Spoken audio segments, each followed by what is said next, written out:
The director of Tom Cruise's Jack Reacher nailed why the sequel killed the $380M franchise early. Jack Reacher director Christopher McQuarrie summed up why the sequel killed the franchise just as it was ramping up. Cruise has been on something of a hot streak with franchises. While he began his career jumping across different genres, from the 2000s onwards, the actor has been largely focused on action movies. Cruise's biggest series by far is Mission: Impossible, which offers up escapist thrills, while the star is famed for performing his own outrageous stunts. He also scored a gigantic hit with Top Gun: Maverick, which flew to $1.4 billion in 2022. It hasn't all been smooth sailing in terms of developing franchises, though. Cruise's remake of The Mummy was meant to kick off the Dark Universe, a planned series of films using classic Universal monsters.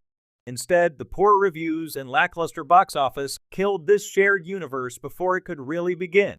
Cruise also wanted the Jack Reacher movies to become a regular series and one he could dip into every few years.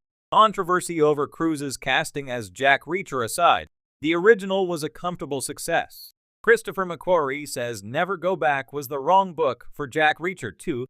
Jack Reacher was directed by Christopher McQuarrie and adapted from Lee Child's one-shot. The film has aged very well and would launch a fruitful actor-director relationship for Cruise and McQuarrie. The latter was too busy to helm the sequel Jack Reacher, Never Go Back, with directorial duties handed to Ed Zwick. The resulting follow-up received decidedly muted reviews, and it only grossed $162 million worldwide. The response to Never Go Back killed the Cruise movies. In discussing the film with the Light the Fuse podcast in 2022, McQuarrie felt producers chose the wrong story for the first sequel. Never Go Back is the 18th novel in Child's book series and one that paired the ex-military police officer with a teen girl who may or may not be his daughter. In short, Never Go Back subverts Reacher's whole loner persona, and McQuarrie thinks it was too early in the series to pull this move.